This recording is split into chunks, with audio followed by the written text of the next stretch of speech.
let's take a look at the desktop here of Ubuntu. And we're not going to spend a huge amount of time on this. Most of this course revolves around using the different commands in Linux, not around the desktop. If it was desktop, it'd be a very short course. It's pretty straightforward. You got different menus up here: application, places, system, and that's kind of, if you've used Windows, then it should look very familiar. The up here beside that is the Firefox browser. If I click that and bring that up, it'll come here, and I can go to whatever website I want here.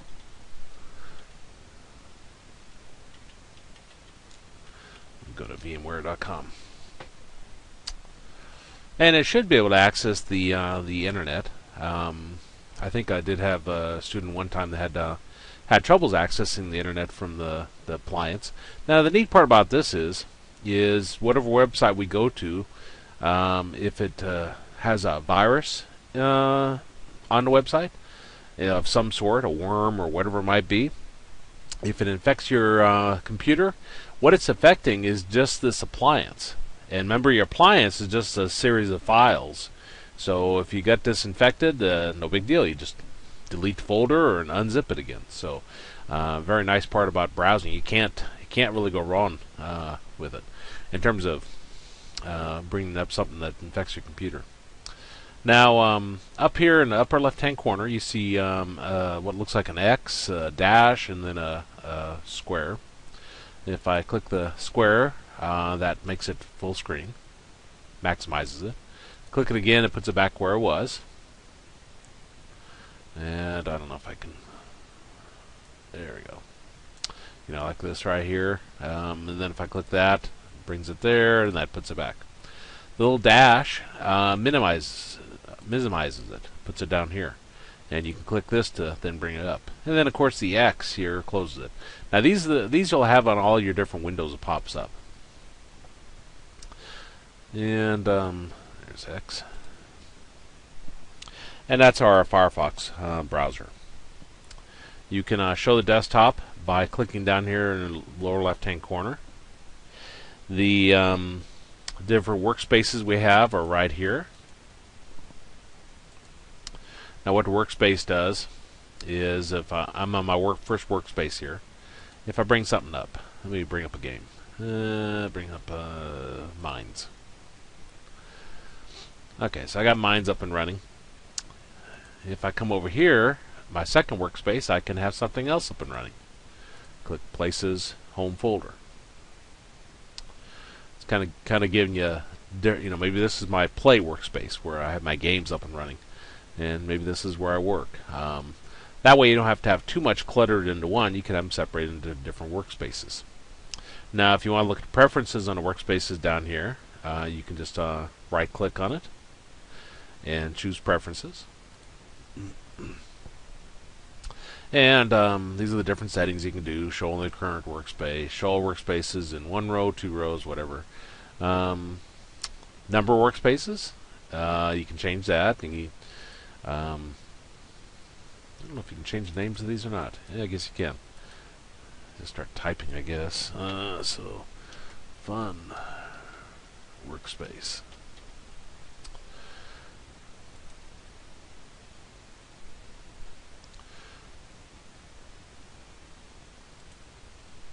How did I change that? Maybe you can't change it. I haven't played with it that much. I guess you can't. So right click on it. No. This down here is your trash. So if I deleted something, it would be down here, and I can right click on this and empty the trash if I wanted, or if I want to retrieve it, I could click Open Trash, and it would open it up, and then I could retrieve whatever I deleted. That may come in handy if you delete something by mistake. Here's sound up here. I've never been able to get my speakers in my normal computer to work through the appliance, but then again, I haven't spent a lot of time trying to figure it out. email we probably won't play with too much here in terms of this package. Time, who am I type of deal. And then this right here is kind of important. If you want to shut down your computer, log into somebody else, and you can do this. And I'll show that here in a little bit. I'm kind of showing some highlights out of the book.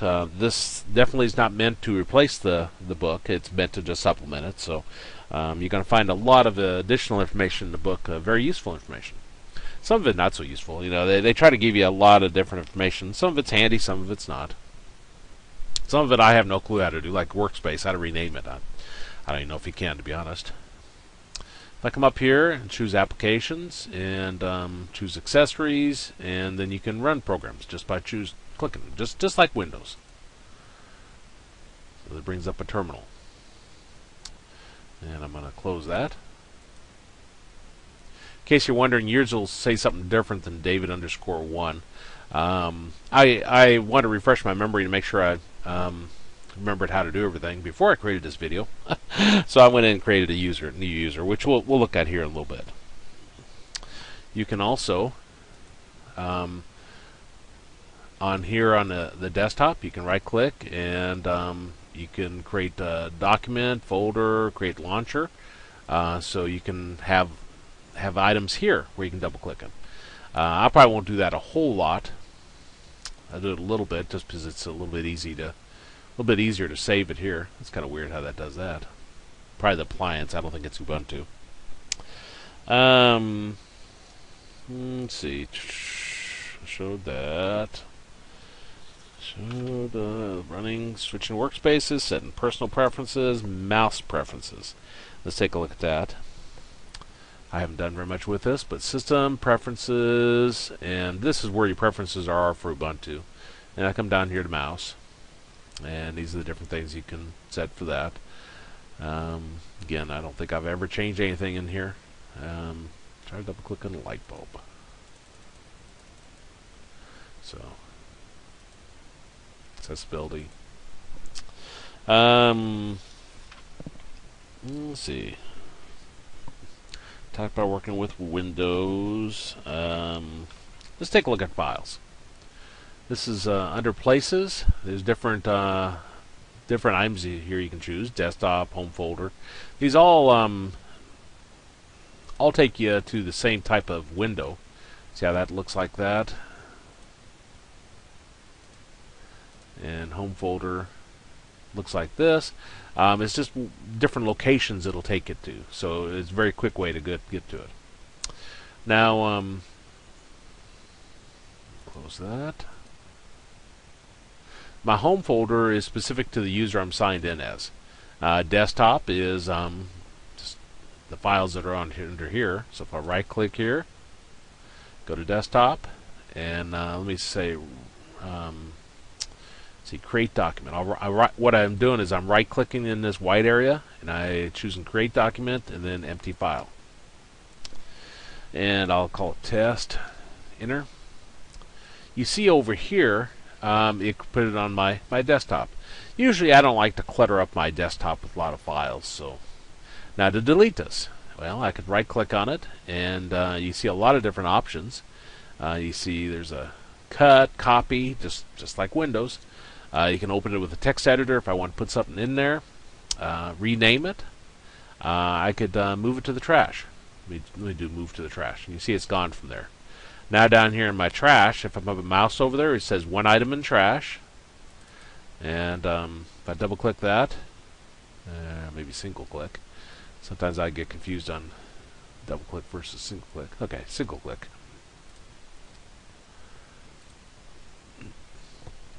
Then you can bring that up, and again, if you want to restore this, you can. You just click that and click Restore Selected Item, and it's back. If you right-click on it, you can choose Properties and different items you can do there. Emblems. I think I ever played with those. Permissions. We'll talk a lot more about these as the semester goes on. You can tell what to open with, and so forth. I cannot encourage you enough just to play with these. See what happens. You can't screw anything up. That's a neat part about these appliances. If I click Places, Home Folder, there's Icon View, which is what this is. List View, Compact View. Put it back to Icon View. See, you open your personal folder here. Browse all local. If I click that, it'll go back to here. Or you can click them over here. See the file system. If I go to the file system, it goes here. Now, I wouldn't go through and just start deleting items unless you want to start over with a new appliance. It's important to understand what these folders are and what's in them before you start making changes.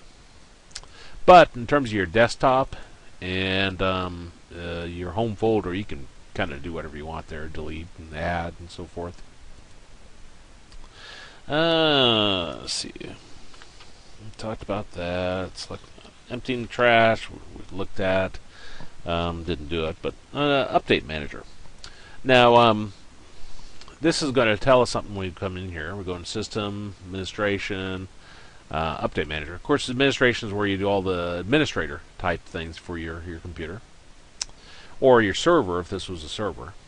Update Manager, if I go there, it's going to tell me I have an old version of Ubuntu. It's not supported anymore. Should come up and tell me the newest version.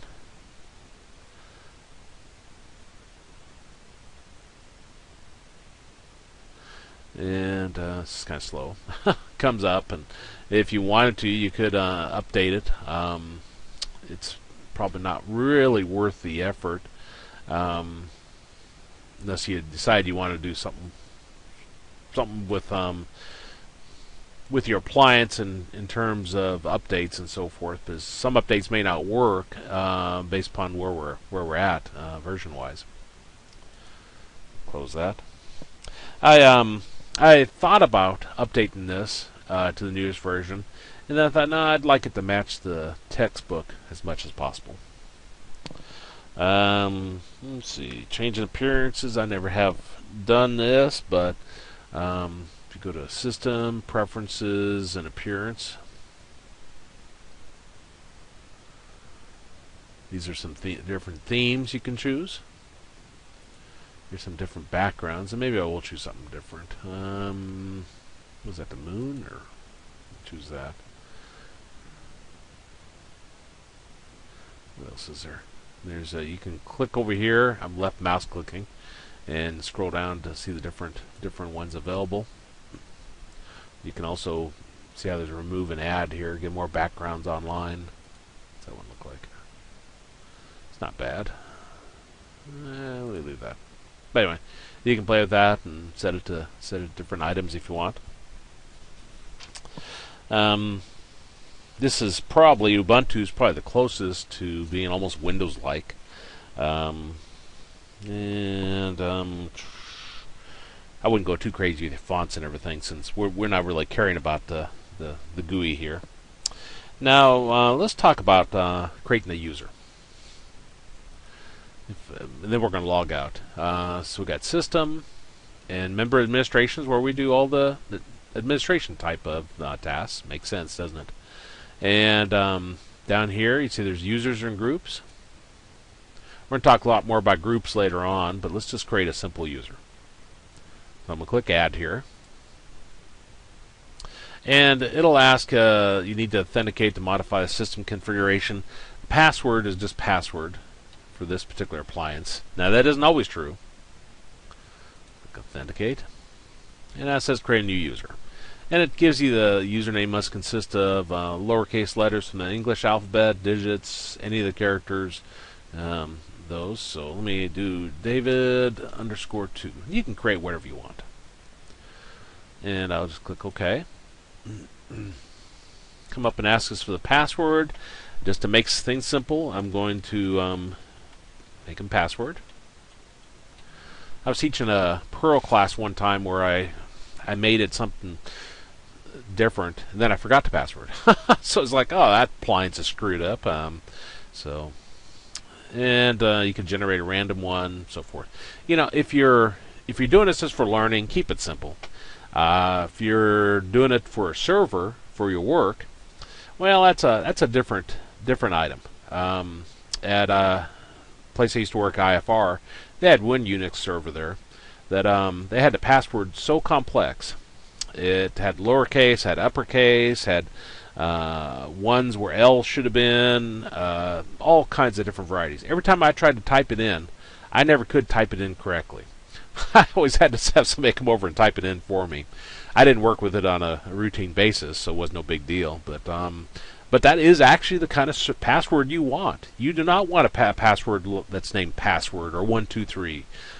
You want something that hard, because if somebody's trying to hack into your system, you know, password management is very important. Anyway, I'm just going to click OK there, and you see David 2 here now.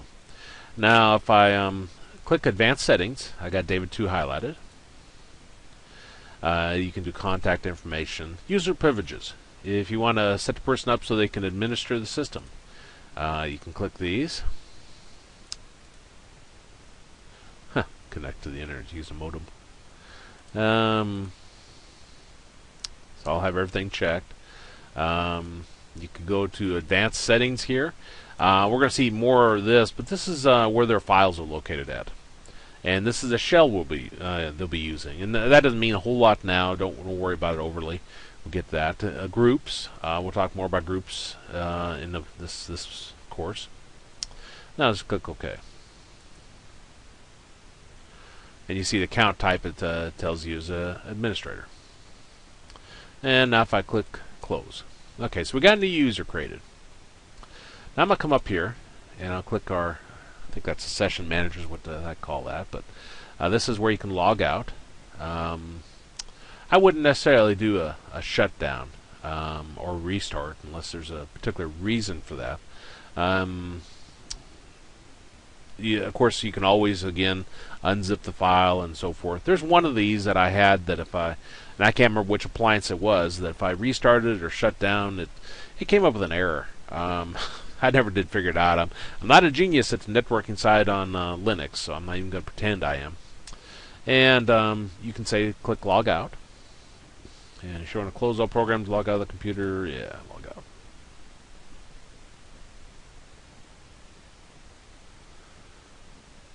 And it comes back here.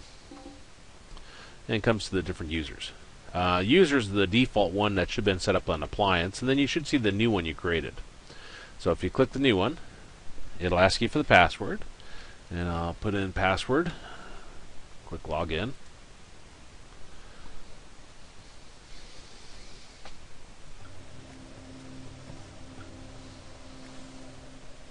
That's interesting. I heard sound.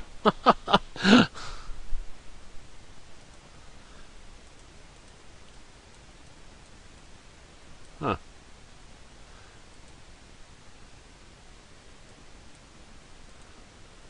I won't tell you if I heard voices. We'll just leave it as sound. Anyway, you're logged in as David 2.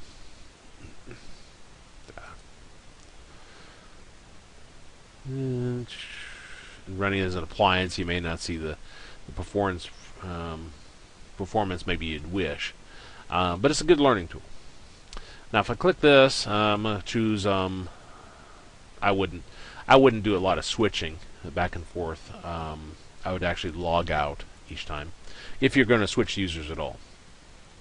The reason I say that is unless you have a fantastic computer, again, these appliances are kind of huge. Okay, and I'm going to choose user. That's the default one, and enter in password and click login. Most Unix servers will have a root password or root user, and that has full privileges. Typically, you don't want to sign on as that to do any kind of work because you have full power for everything. You can delete things. You can do anything, which can screw up a server. And since that's your main sign-on, then you can really hose your server. Much better to give yourself root privileges, and we'll see that. They talk about it a little bit in this this particular unit, but we'll talk about it later. Let's see, what else is there? Opening files. Let me right-click on here and say Create Document, and I'll say Empty File. And let's see, this will be my I don't know, phone numbers. I'll keep track of phone numbers. Now to open up a file, you can double-click this. I think single-click just selects it, and it brings it up here. You'll notice it brings it up in something called gedit. We'll talk more about some of what these packages do, programs do later on. You can also right-click on it and say Open with another application. I'll just say Open with gedit, and let's see, 316 blah blah blah blah blah blah. Put some numbers in here, and you know, it's not hard to figure this stuff out. You know, save. Get that. You can also open a file, go to Places, and let's see, where did I save that? Desktop. Choose Desktop, and you got it here. You can again double-click it here, and bring it up, or right-click on it and do the same type of thing. That's weird. Let me bring that up again. Places, Desktop. Huh, notice these three are in the upper right-hand corner here, so I guess it isn't always consistent like in the upper left. But anyway, you see the same three options. Let's see. Some useful information. Panel. You can read that. Main menu, Windows. I'll talk more about that. Get into focus. Clipboard. Let me show an example of that. Got the home folder here. Desktop. You can grab these and move them, just like Windows. You can put your mouse over here. You can resize them. Okay, so I got this one here. I can right-click on it and click Copy. You can also, after you have it selected, you click it once. You can come up here and do Edit, Copy. And I can come over here and right-click in here and choose Paste, or you can do Edit, Paste, and it'll create a copy of it there. So just Edit, Copy, Edit, Paste works just like you seen in Windows itself. Let's see. Running commands from the terminal emulator. Let's talk a little bit about that, because that's what we'll be doing a lot in. If you go to Applications, Accessories, Terminal. This will pop up here, and this is where we'll type in various commands. I'm going to type in ls. Again, that's ls, and press enter. That's not one S, it's ls. Then it shows us what files, what folders are in the this current folder. This is where most of this course is going to focus, is on this.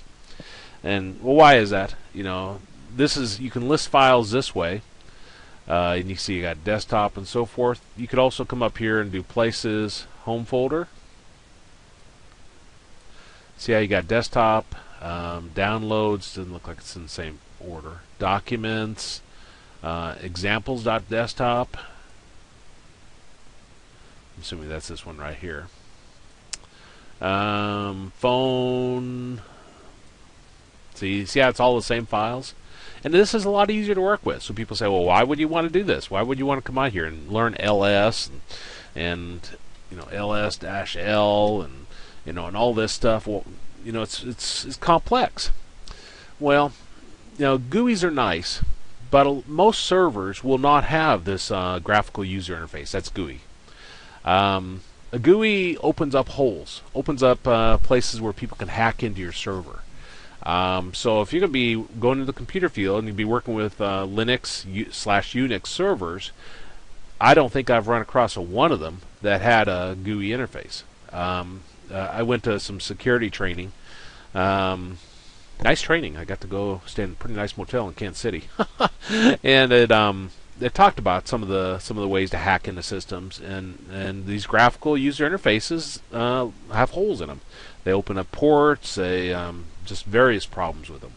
So most servers will be bare bones like this. So you have to know these commands. You have to know how to do this. Do you have to know every one of these commands? No. And we're going to see here in a minute, there's ways to look up these. I don't remember all the different options. I don't know if, I suppose if somebody worked with Linux every day, they probably would know. Let's see. You can see some of the properties there by doing different dash L flags and so forth. Or if you come here and just go to the home folder, you can right click on this and see properties. And some of these same permissions and so forth that you see over here in a weird format, you see them in a nice user-friendly one here. Again, if you're wondering, you're just learning, right-click on stuff. See where things are. See how to... and then also, while you're doing that, make sure that you know how to do it on this side also. Let's see, what else is there? Talks about the update manager some more. Software sources window. Let's take a look at that, and we'll come back to this. So let's see, system administration,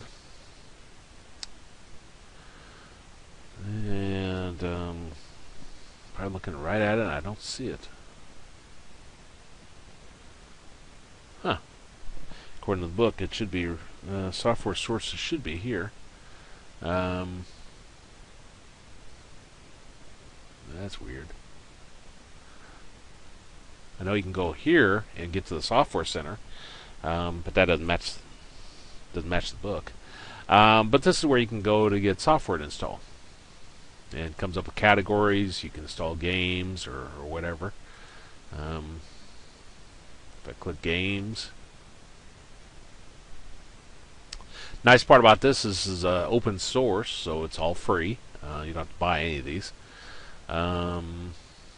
Let's see, card games.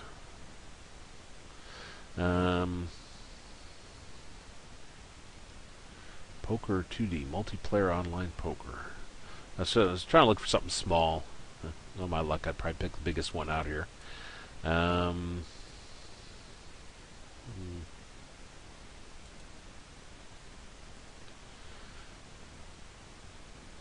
go to arcade. What's puzzles? Okay, logic game based on Sokoban, whatever that is. Black box, find the crystals. Okay, you click that. See how there's an install here, and you just kind of follow prompts. I'm not going to install this, but this is where you can find software to install. This is where when I was setting up these appliances for programming purposes, I'd have to go here to get certain software installed. Got to double click that. Not sure if this is being slow or... I have no patience. Looks like it's just being slow.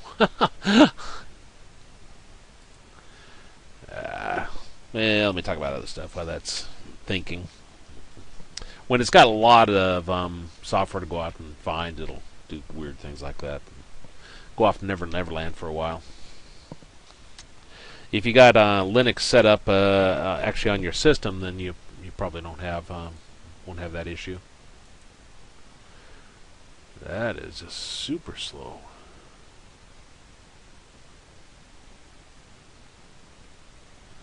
There it goes. Okay, let's go back to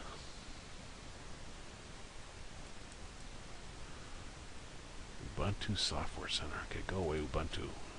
Meta City. Okay, now it's gone. You know, if you come here and you go to your home folder,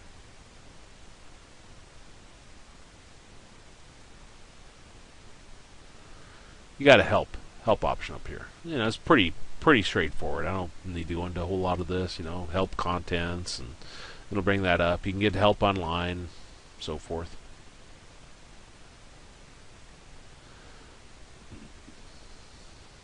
Nothing too exciting there. Yeah, slow there. Okay, close that down. But getting help here isn't so easy, and that's what this particular chapter kind of discusses a little bit. There's a man command, stands for manual, I believe. If I type man ls, press enter. It comes up, tells you ls is list directory contents, and this is the form it should take. And these are some different arguments you can pass in. -A, do not ignore entries starting with dot. -A, do not list implied dot and dot dot. If you press your space bar, it'll go down like that. If you press your enter, it'll go down one line. So space bar is page, and then enter is one line. Do I remember that when I come in here? No, I don't remember that. It's like I don't got that great a memory. I try it. I press the space bar. I press the enter. See what happens. The one that always gets me is how to exit out of this silly man utility. I think it's Q, but we'll try here in a second. And then you come down here and see all the different options you can do. Fill with a comma separated list of entries. Reverse order-wise sorting. Recursive, list subdirectories recursively. We'll see. We'll be using more of these in the coming lessons. But -L lists one file at a time. Do not sort by anything you can imagine. You can see it uses about every letter in the alphabet. Trying to remember what every one of these is. Most people don't have to, so don't get overwhelmed by it. There's only like a few you actually use on a regular basis. And anyway, I'm going to try, let me see, Q for quit. Yeah, it's Q. Man is the one I use the most. Now, there's some other ones that the book talks about, and we'll play with them a little bit here. It says a propos, if I'm saying that right.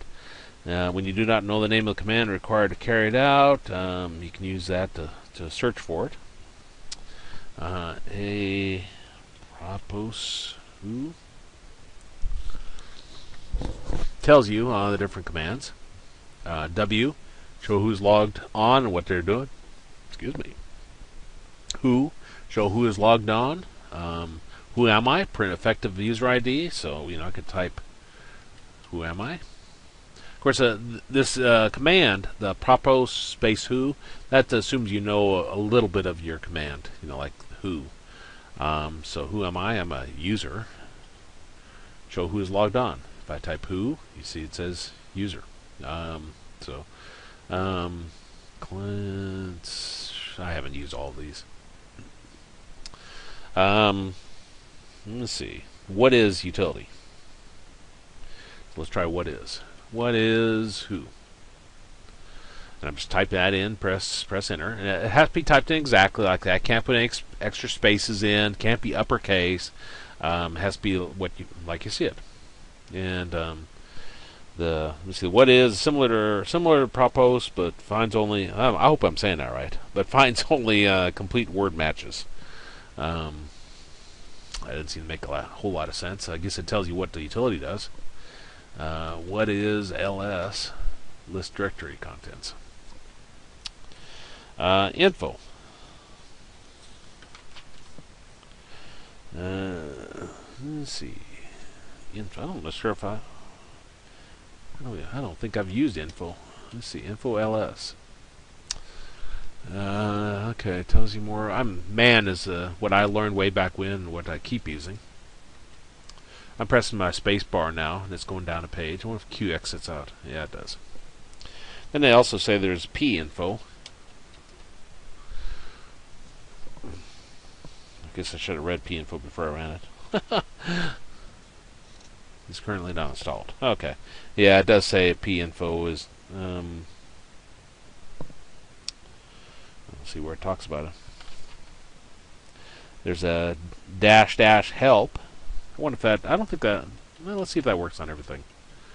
ls space -- help, and brings that up. Now brought that up very fast, but I can come over here and scroll to see it. So you may like that better, to do it that way. And they say that'll work with many different commands. Cat space -- help. Says output F's contents, then standard input, then G's contents. As an example, and then the cat itself copies standard input to standard output. That'll make more sense as the semester goes on. If I type ls, see how I have phone there? If I type cat phone, well, that lists the file. Now that's how you can one way you can list the file. There's a lot more different utilities for that, which we'll see. That's really all the text-based that's involved there. Let's see. It talks about working from command line. One thing I will mention: if you press your up arrow key, keep pressing your up arrow key, it'll go through your history. That's kind of nice. Some of these other items I have, I don't think are as nice. Deleting a character. Well, I just press my delete and start over if I wanted to. But you can press your up arrow key like that, and you can use your left arrow key then to go over to change something. So come over here and change this to MLS, which shouldn't exist, but let's see. Yeah, it's not found. That pretty well is all of that that particular chapter. Now again, you can close this down, leave it up and running. That's kind of up to you. And then I'll power off by, or not power off, suspend by clicking the X up here, and just click suspend.